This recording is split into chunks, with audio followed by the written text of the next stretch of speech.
A very good morning, ladies and gentlemen. I'm Ritika Jhanji Jagtiani, and on behalf of ET Edge, it is an absolute pleasure to extend a very warm welcome to all of you to ET Edge Global Sustainability Alliance Transformation Series. It's a beautiful morning here in Delhi, and thank you so much for joining us first thing in the morning and showing up. This makes it so very special for all of us. Let's get it started with a round of applause, please. So I'm sure looking at the agenda, most of you have already made out that today is not just about intention, it's all about action. As at this event, we spotlight three crucial pillars for India's future. We'll be talking about circular economy, energy transition, and social impact. Energy transition, where we focus on renewable energy, clean energy. Social impact, where we discuss that how growth needs to be more meaningful, more inclusive, and circular economy, where we talk about minimization of waste and optimum use of our resources. Our theme, ladies and gentlemen, this time says it beautifully. Champions of change, shaping India's transformation, because real change happens when bold ideas meet action. Today we'll be joined by 30 inspiring leaders, energy pioneers, people with circular economy, CSR champions who will be sharing their perspectives, their experiences, and their stories on this very platform with all of us. And through these conversations, of course, we will have a lot to learn, but we will also be towards the latter half of the day honoring, celebrating, and acknowledging those who are making real change in these areas. The pioneers of energy transformation, champions of circular revolution, and the impactful CSR leaders of India 2025. So get ready for a day of lots of learning and get inspired, as this is not just about talking change, but becoming change. But let me tell you that none of this would have been possible without our incredible partners. So before we move further, a word of gratitude towards our partners. This is an initiative by Global Sustainability Alliance with research partner Coherent Market Insights. Our supporting partners include ET Edge Insights and Bennett University, and the event is conceptualized and executed by ET Edge. Can we have a big round of applause for all the partners and the contributions, please?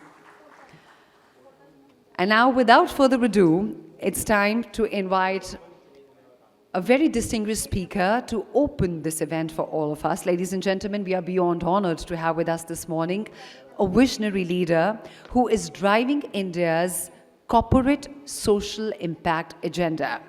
He serves as the Director General and CEO of Indian Institute of Corporate Affairs under the Ministry of Corporate Affairs, and brings with him profound insights diving into his decades of experience, and will be sharing about fostering growth through responsible business practices. He will be illuminating all of us with his insights on shaping inclusive growth in India, the evolving role of corporate social impact. Ladies and gentlemen, with all hands in this room put together, let's give a very warm welcome to Shri Gyaneshwar Kumar Singh.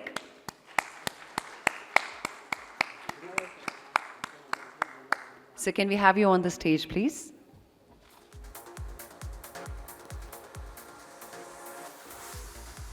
Welcome, sir. Looking forward to your work.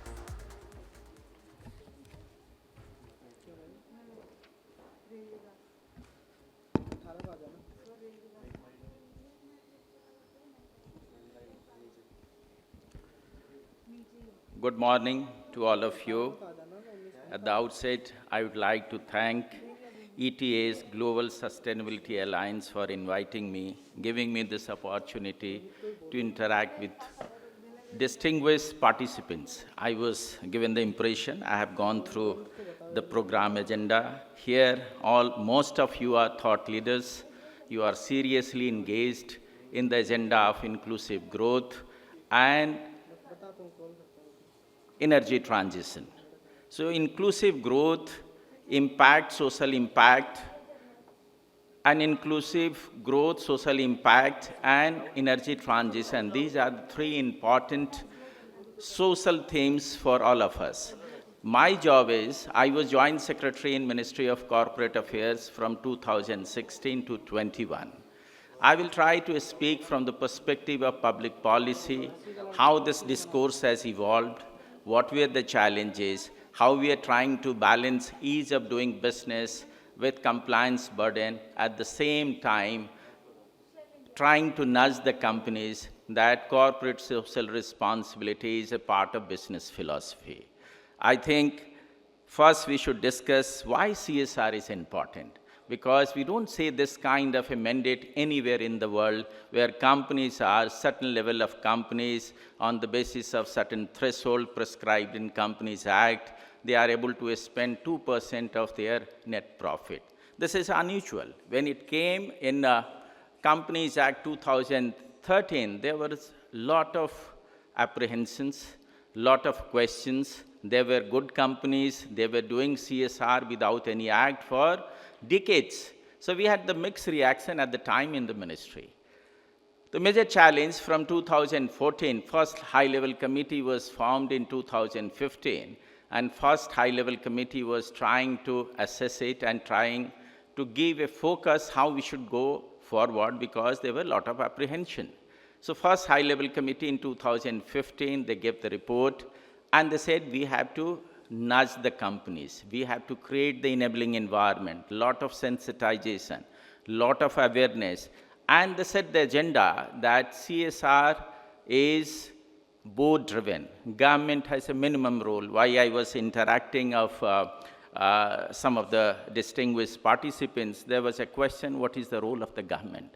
And the role of government is create the framework. Beyond that, it is a board-driven. Board has to take the responsibility. So if you read, there is a unique provision in the Companies Act, and I will request all of you to go through that provision. That's a unique in anywhere in the world, the kind of emphasis we have given to the stakeholder for corporate governance as a business philosophy. Section 166 of the Companies Act. So throughout the world, there was a debate, what is the business philosophy? And all of us, we have trained in the business school that the business philosophy is to look after the shareholder, maximize the benefit of the shareholders. Many of us, we have read about Milton Friedman. He used to talk, he was a very influential policy maker, and he was a very influential intellectual in the corporate governance. He used to say that social responsibility of the business is to maximize profit for the shareholder. That was the dominant framework. And this framework was challenged by another gentleman, Edmund Freeman. He wrote about stakeholder perspective on the business. He was in minority. And he wrote in 1984, that's a famous book. Most of the now management school has they started reading about Edmund Freeman, his stakeholder theory. In 2019, there is a forum of top 500 company CEOs. They every year assemble in Washington, and they try to discuss what is the roadmap for the business. And for the first time, they went into details that business philosophy has changed. Business is for the stakeholder, shareholder, business will not be sustainability. So here we talk about sustainability and transformation.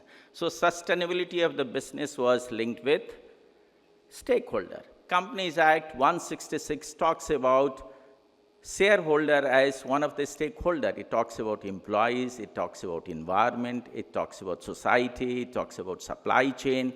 And 166 is the philosophy some way. We have to correlate and we have to some way understand why CSR. CSR is because you have to give back to society. You are responsible to the society. So section 166 is very important. The journey has started. First 3 to 4 years, I was in the ministry looking after that time. If you are not meeting your 2% requirement, it was a criminal offense. 2019, it was changed. It was made as a civil offense. So that time, the major focus was compliance. Major focus was 2% spent. Whether the company has done, we were not bothered how you have done. So major focus was, and we were trying to have roundtable conference as well as person meeting with CII, FICCI, ASSOCHAM. And 2021, I was the part of 2019, there was another high-level committee that went into all gametes, all the information. We had the benefit of 5 years of implementation of CSR. That is very important. Those who are interested, they should go through the high-level committee deliberations and recommendation. 2021, there was a challenge. Whenever we used to interact with the NGOs, parliamentary committee, they will come with all kinds of suggestions that how this whole system needs to be more transparent, more accountability, focus needs to shift from expenditure to the impact. So that was the focus area. Then we came with 2021 CSR rule. If you read carefully, idea is to make the board more responsible. We introduce a concept, CFO has to give a certificate that expenditure has been done as per the provisions of the Act and rules. We made the board responsible. And all the difficulties of CSR, like we try to first ring fence the CSR amount. We said that if you are not able to spend it, you have to create a new account, unspent CSR account. We have tried to also introduce Know Your Implementing Agency, CSR 1 form was introduced. We try to even introduce multi-year project. We try to also, in these rules, you will see that you can front load your CSR expenditure. So most of the difficulties, we had gone through a lot of stakeholder consultation. Most of the difficulties were addressed. Here comes the topic, impact. For the first time, we realized now we have to change our gears. We have to also start asking the companies, those who have CSR spend more than 10 crores, or each project which is more than a crore, that they should do the impact assessment. Impact assessment is some way it gives you the feedback, how your project is going. It gives you some kind of a framework to take corrective action. So this was introduced, and I'm very happy to note here on behalf of Indian Institute of Corporate Affairs, which is a think tank trying to do a lot of work in CSR areas. So this journey from 2014 to 2025, now the CSR expenditure, if you see, it has increased more than threefold. It is going to pick up. This year data will say last year it was around 35,000 crore. 2014 it was 10,000 crore. So more than 300% there is increase. Earlier focus was compliance. Now many companies, they are doing more than 2%. Compliance issue is no more important. According to one survey, 90% of the companies, they are spending more than 2%. So here, the impact assessment was introduced. First 2 years was a challenging. Companies were trying to understand how to do it. Now, most of the companies, many companies, those who are not on the framework of impact assessment also, they are doing impact assessment. But the impact assessment has a challenge also. As of now, we don't have a standard format, how to compare it. We don't have any format for baseline assessment. And when we were trying to do all those things, we also some way made possible under the rules that international organizations like UNDP, UNICEF and others, they can also help our implementing agency in monitoring, developing the projects. This is one way of looking at the CSR, but there are other challenges. CSR, the high-level committee, we don't have time, otherwise we could have read those paragraphs from high-level committee. 2015 high-level committee talks it categorically that whole focus of CSR is not deficit financing. So deficit financing is not the focus of CSR. It says that the rationale behind CSR legislation is not to generate financial resources for social and human development, since the resource gap, if any, of such development in social infrastructure could as well have been met by leveling additional taxes on these companies. So this is not a deficit financing. There is a view somehow that we are doing lots of fund-based CSR. So fund-based CSR, there are two routes. One is activity-based, another is a fund-based. So CSR, as of now, if you do all the data, it is not more than 2 to 3% fund-based CSR. 97% of the CSR is activity-based CSR. So what are the challenges? Challenges are duplication of efforts. The major challenges are some way demand and supply. The CSR, when it was envisaged, it was not envisaged as a normal expenditure on social sector. It was envisaged as a multiplier effect, as a social capital for innovation. It was envisaged as if you see 35,000 crore of the budget, the idea of intent behind the CSR is it should have 10 times more multiplier. We have to leverage on technology. We have to leverage on managerial efficiency of the companies. That's why it is not a levy, it is not a tax. We want the companies to come forward and discharge their social responsibility. We have been doing amendment in Schedule 7 time and again. I was in the ministry during the COVID time. We realized that we have to encourage the Indian companies to come for R&D. So what we did, we made that formulation where most of the IITs and those technical institutions, they were allowed to have the CSR fund for R&D. This is a concern in spite of nudging, in spite of giving the framework. As of now also, CSR expenditure for R&D is very less, very, very less, around less than 10 crores. And as a country, if you are looking at Viksit Bharat, the R&D, innovation, competition is the key to achieve the goal of the Viksit Bharat. If we are looking at the Viksit Bharat, then some way the CSR ecosystem, mostly in social innovation, that has to catch up. Most of the countries, those who are doing very well in terms of R&D, South Korea, their GDP expenditure is 4.8, Germany 3.1, USA 3.5, China 2.4. Our GDP expenditure is around 0.7% of GDP. And here, the private sector role is very important outside world. They contribute more than 70% of R&D. Here, it's a reverse. They are still around 25 to 30%. This is one concern area of, if you see the trend analysis of the CSR. Another concern area of CSR is doing the same work. Same work is not so important. How we are doing it in an innovative way. So demand and supply is the bigger challenge. In the high-level committee report, we recommended we need some kind of a CSR exchange portal. That is still in the work in progress, where we can some way match the demand and supply. We can put all the stakeholders on one platform, the implementing agencies, those who can develop the projects. And the most important, most of the corporate, even if they are the honest in the implementation, they are not finding the good projects, they are not aware about where to spend. So if you see the analysis of how the CSR spend has been done in last 10 years, 10 or 11 years, 2-3 states, they take about around more than 50%. If you add, Maharashtra is always taking the bigger share. Maharashtra, Gujarat, Tamil Nadu, and Andhra Pradesh, they take about 50% of CSR expenditure. Similarly, there is a concern about the sectoral expenditure. The education health are important, but the education health are important, it is always 50%.